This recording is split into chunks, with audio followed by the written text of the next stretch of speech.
राहुल शिंदे अध्यक्ष महाराष्ट्र कर्मचारी युनियन आज 12 तारीख आहे. 15 दिवसापूर्वी महानगरपालिकेला पत्र दिलं. आपल्या जे काही मागण्या आहेत धुरंधर आपण 2 वर्ष सातत्याने मागण्या मागतोय.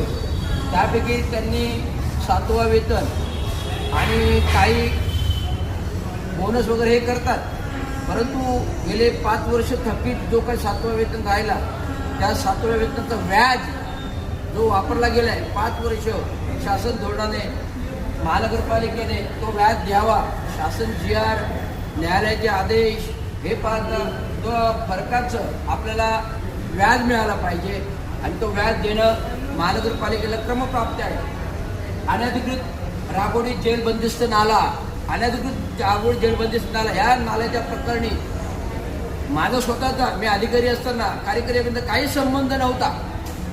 तो उपरोधित राजकीय हेतूने मला बाजूला काढण्यासाठी निलंबित केलं आणि चुकीचं काम केलं. मी 2021 पासून ह्या कामाची चौकशी मागते. चौकशी अद्याप चालू नाही.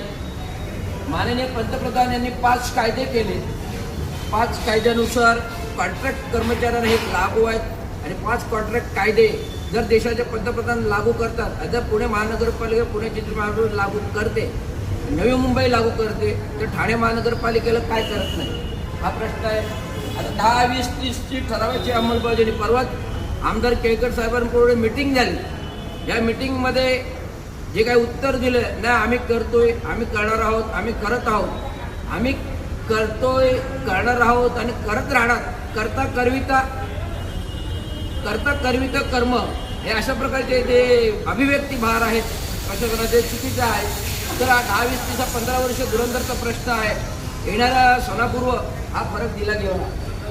कर्मचाऱ्यांचे जे भत्ते आहेत ओव्हर टायमाचे ते दिले जात नाहीत. आज काय करतोय महानगरपालिका ही पूर्ण ठेकेदारी पद्धत राबविते. मग ते घनकचरा असो, पाणी असो, विद्युत असो, TMT असो. याच्यामध्ये TMT कर्मचाऱ्यांना पण आता काही कर्मचारी भेटले, साहेब आम्हाला ठेकेदारांनी काढलं. म्हणजे कायदा कानून ही घटना आहे की नाही?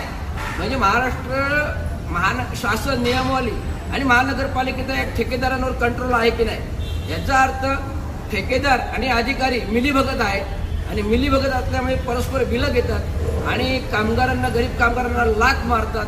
आणि गेले मला वाटतं मागच्या 2 वर्षाभरापूर्वी 1.5 वर्षापूर्वी 40 कामगारांना काढले. हे 9 महिने इथे उपोषण करत होते. आज पण काही कर्मचाऱ्यांना काढले, TMTच्या कर्मचाऱ्यांना काढले. हे कॉन्ट्रॅक्टर कुठले? महाराष्ट्र बाहेरचे आहेत.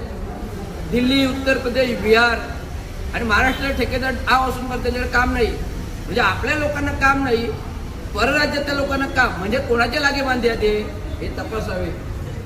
आणि महात्मा फुले नगर खाटण रोड सफाई कामगारांच्या 15 वर्ष बिल्डिंग तोडल्या धोकादायक नसताना आज मी सातत्याने 2 वर्ष ओरडतोय, 2 वर्ष मागणी करतोय. तिथे आमचं घर होतं, दादोजी कोंडदेवच्या जागेमध्ये आमचं घर होतं. 1967 साली झोपड्या होत्या, त्या आम्ही दादोजी कोंडदेव स्टेडियमसाठी दिल्या ना आमच्या बाबांनी. आणि 78-19 स्टेडियम घडवलं. हे कोणाचं श्रेय आहे? ते चांगो शिंदेचं श्रेय आहे ना.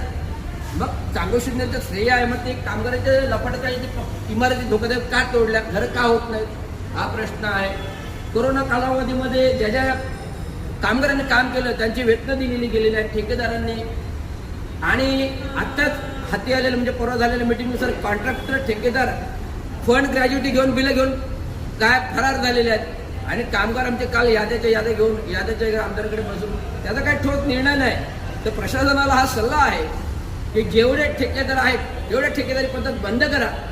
एक ब्रँडेड अशी कंपनी ॲप महानगरपालिकेने तयार करावी. या कंपनी ॲपमध्ये सर्व ठेकेदारांचे जे काही काम आहेत, टेंडर आहेत, ते बांधील घ्यावे आणि नियम द्यावा. जेव्हा जेव्हा तुम्ही बिलं द्याल ठेकेदारांची रक्कम आणि कामगारांची देय रक्कम हे बिलामध्ये वळती करून महानगरपालिकेच्या खात्यामध्ये जाऊन ही बिलं महानगरपालिकेच्या खात्यात गेली पाहिजेत.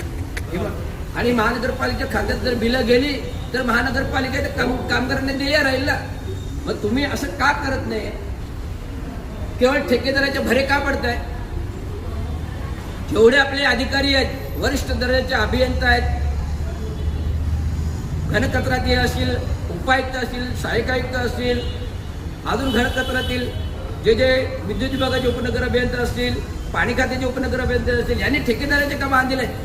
ठेकेदाराला लगेच बिलं देतात. ह्याचा चेक नाही, ह्याचा चेक व्हावा. हे चेक नसल्यामुळे ठेकेदार सगळं पेमेंट घेऊन पसरला जातो. तर अशा प्रकारे एकूण जर 30 प्रश्न आहेत, हे धुरंधर आहेत. कामगारांची सेवा भरती, 1773 पदाची भरती, 17,000 कर्मचाऱ्यांनी पैसे भरले, 1,800 रुपये अजून भरती नाहीत. फायर ब्रिगेड तिथे मार्केटला आग लागली, लगेच 708 भरती. परंतु ही भरती झाल्याशिवाय ती भरती होणार नाही ना. म्हणून 15 ऑगस्टला आपण उपोषणाला बसतोय. ते महानगरपालिकेत नाही बसत, 15 ऑगस्टला उपोषणाला बसतोय. ते जिल्हा कलेक्टरवर बसतोय. का? कारण आयुक्ताकडे मागण्या करून थकलो आपण. आयुक्तांकडे मागण्या करून थकल्यामुळे शेवटी जिल्हाधिकाऱ्यावर बैठक आपली. जिल्हाधिकाऱ्यांनी मी कालच बसलो. पोलीस यंत्रणाची मला आता फोन आले, साहेब तुमचं उपोषण आहे. होय उपोषण आहे. इथे उपमुख्यमंत्री झेंडावंदन करत आहेत, इथे त्यामुळे प्लीज उपोषण मागे घ्या. तसं घेणार नाही तर लिखित पत्र आयुक्ताला द्या. लिखित पत्र आयुक्ताला दिल्यानंतर हे मागण्या